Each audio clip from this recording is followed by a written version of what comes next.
बिस्मिल्लाहिर्रहमानिर्रहीम, अस्सलाम वालेकुम। खुद को वली कामिल और कलंदर दौरां कहने वाले हक खतीब को पुलिस ने इश्तिहारी मुल्जिम करार दे दिया है और इसका सबसे खास चेला, इसका मैनेजर, इसका सेक्रेटरी, इसका फ्रंटमैन, इसका ब्रोकर, इसका बलूंगड़ा और इसका कुत्ता,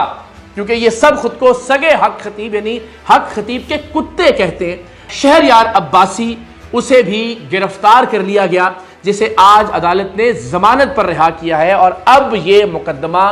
आगे बढ़ेगा। तो देखते हैं कि इसकी जद में अब कौन कौन आता है। लेकिन आप इनकी हट धर्मी, इनकी ढटाई, इनकी दीदा दलेरी मुलाहिजा कीजिए कि वो मुकदमा कि जो मेरे घर के बाहर फायरिंग के हवाले से कायम किया गया था, उसमें पुलिस ने बार बार इनको तलब किया, इनके वारंट जारी किए गए, लेकिन ये खुद को कानून से इतना बाला समझते हैं कि इन्होंने ना किसी समन, ना किसी वारंट और ना ही किसी इश्तिहार पर पुलिस के पास पेश होकर तफ्तीश में शामिल होने की जहमत गवारा की, लिहाजा इन्हें इश्तिहारी मुल्जिम करार दे दिया गया, जिनमें हक खतीब का नाम सरे फहरिस्त है। आज भी हक खतीब के इस ब्रोकर, हक खतीब के इस सेक्रेटरी की जमानत के लिए जब अदालत में वकला पेश हुए तो हमें बड़ी हैरत हुई कि वो हक खतीब जो मरीजों को डॉक्टरों के पास जाने से रोकता है और कहता है कि मैं अपनी शुफ शुफ से तुम्हारे मसाइल हल करूंगा, उसने अपने एक खासुल खास चेले की जमानत के लिए वकीलों से राब्ता क्यों किया? उसे अपनी शुफ शुफ के जरिए इस शख्स को हवालात से निकालना चाहिए था।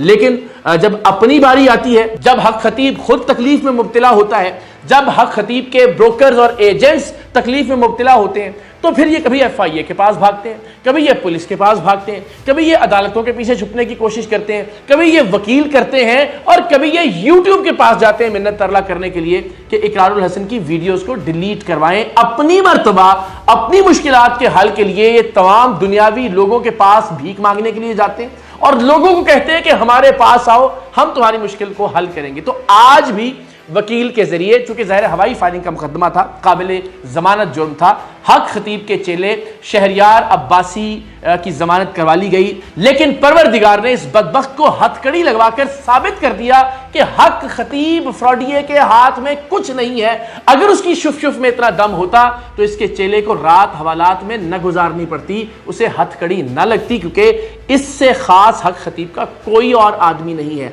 और अब भी ये चैलेंज है कि इस मुकदमे में चूंकि हक खतीब भी इश्तिहारी मुल्जिम है, अगर ये वाकई वली कामिल है, अगर ये कलंदर दौरां है और अगर ये वाकई अपने वालिद मुसंजफ अली साहब की औलाद है, तो फिर अब ये जमानत नहीं करवाएगा। और फिर देखते हैं इस मुल्क का कानून इसके साथ क्या करता है, क्योंकि इसके बाकी चेलों ने जो गुजरांवाला हमला केस है उसमें भी अदालत से जमानत करवा ली है और उसके हवाले से भी बहुत सारे सवालात हैं जो आने वाले व्लॉग्स में हम आपके सामने रखेंगे। लेकिन शुफ शुफ के खास चेलों ने, शुफ शुफ के तर्जुमान, शुफ शुफ के मैनेजर, उसके फ्रंटमैन, अगर उन्होंने भी वकील करने हैं और अदालतों से जमानतें हासिल करनी है, तो फिर इसका मतलब ये हुआ कि शुफ शुफ की फूक में कोई असर नहीं है। वो खुद अपने लोगों को मुश्किलात से निकालने के लिए दुनियावी वसाइल का और दुनियावी ज़राए का इस्तेमाल कर रहा है। सो देखते हैं कि ये वली कामिल अब अपनी जमानत के लिए भी अदालत जाता है या फिर गिरफ्तारी देता है या फिर शुफ शुफ के जरिए ही तमाम मुकदमात से बाहर निकलता है। तो आने वाले हफ्ते, आने वाले दिन और आने वाले महीने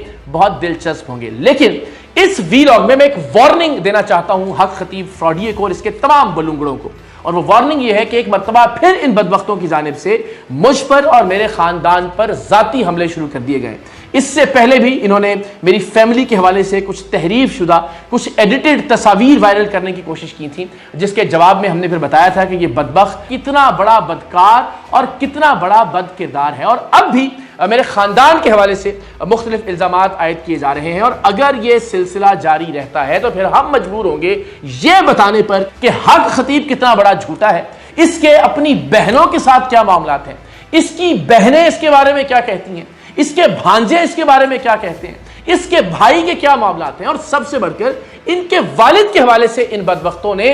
कितने झूठ फैला रखे हैं। हम ये नहीं कहते कि वो झूठे थे, हम ये नहीं कहते कि वो कज़्ज़ाब थे, क्योंकि इनकी अपनी वेबसाइट्स पर, इनके चेलों की जानिब से लिखे गए पाकिस्तान के कौमी अखबारात में आर्टिकल्स में यह दावा किया गया है कि हक खतीब के वालिद मुसंजफ अली 3 साल तक کھانا کھائے بغیر زندہ رہے تھے، بالکل ایسے ہی جیسے اس فراڈی نے یہ دعویٰ کیا تھا کہ میں 20 سال تک سوئے بغیر زندہ ہوں، اور جب ہم نے اس کے جھوٹ کو پکڑا تو پھر اس نے کہا جی میں تو کوئی رات نہیں سویا 20 سال میں، دن میں تو میں سوتا ہوں۔ تو اس طرح کے بہت سارے جھوٹ حق خطیب کے والد سے منسوب ہیں، پھر ہم وہ ایک ایک جھوٹ بھی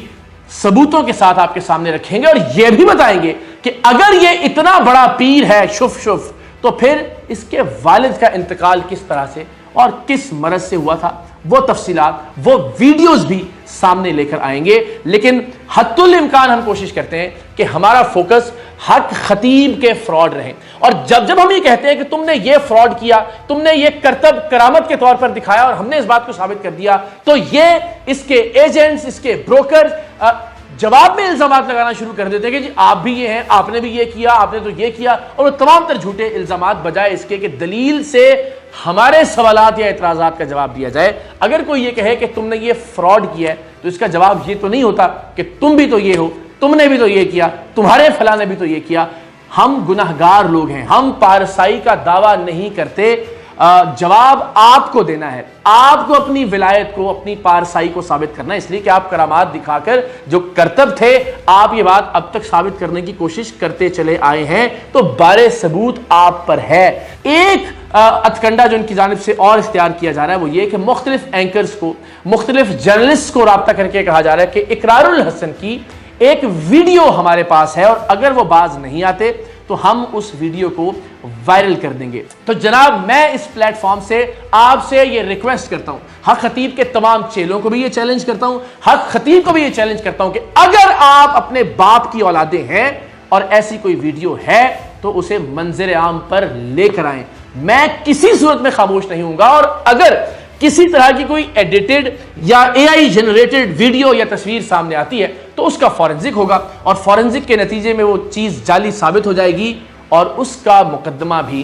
حق خطیب کے خلاف درج ہوگا۔ لیکن ہم انشاءاللہ العزیز پوری قوم کے سامنے اس مارکے کا فائنل 14 جولائی کو انشاءاللہ کرنے جا رہے ہیں، چونکہ حق خطیب نے خود کہا تھا کہ جہاں کہیں جب کہیں میں لوگوں کے اور مریضوں کے منہ سے کیلیں نکالنے کے لیے تیار ہوں۔ یہ ذرا ملاحظہ کیجئے، ہم اس چیلنج کو قبول کر رہے ہیں۔ میں چیلنج کرتا ہوں جس کو تیر و کانٹوں میں شک ہے، جہاں کہو گے، جس جگہ کہو گے، وہاں نکال کے دکھاؤں۔ تو جناب حق خطیب کے مطابق ہم جہاں کہیں گے جب کہیں گے وہ کیلیں نکال کر دکھائے گا۔ سو ہم نے 14 جولائی کو کراچی کے آغا خان اسپتال کا انتخاب کیا ہے۔ ہم علماء کے نام بھی تجویز کریں گے، ہم ڈاکٹرز اور سرجنز کے نام بھی تجویز کریں گے، یہ مریض اپنے لے کر آئے یا مریض آغا خان اسپتال کے ہوں یا مریضوں کا تعین علماء اور ڈاکٹرز کریں، ان کے ٹیسٹ کیے جائیں گے، ان کی رپورٹس ہوں گی، انہیں 24 گھنٹے تک ڈاکٹروں کی نگرانی میں رکھا جائے گا، اس کے بعد یہ آئے شف شف کرے،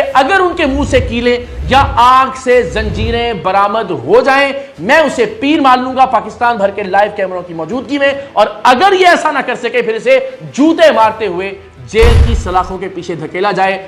14 جولائی کی تاریخ کا اعلان ہم نے کر دیا ہے اس کے اپنے چیلنج کے مطابق۔ اب دیکھنا یہ ہے کہ یہ اپنے چیلنج سے بھاگتا ہے یا پھر اپنی حقانیت کو ثابت کرتا ہے۔ دودھ کا دودھ اور شف شف کا شف شف ہو جائے گا 14 جولائی کو کراچی میں آغا خان اسپتال کے باہر۔ سو دیکھتے رہیے، آنے والے دنوں میں بہت سی دلچسپ چیزیں ہونا باقی ہیں، اور انشاءاللہ جو کوئی ایک آدھ چیتھڑا عزت کا اس کے بدن پر رہ گیا ہے، پروردگار نے چاہا قوم کی دعاؤں کی مدد سے ہم اسے بھی نوچ کر اتاریں گے۔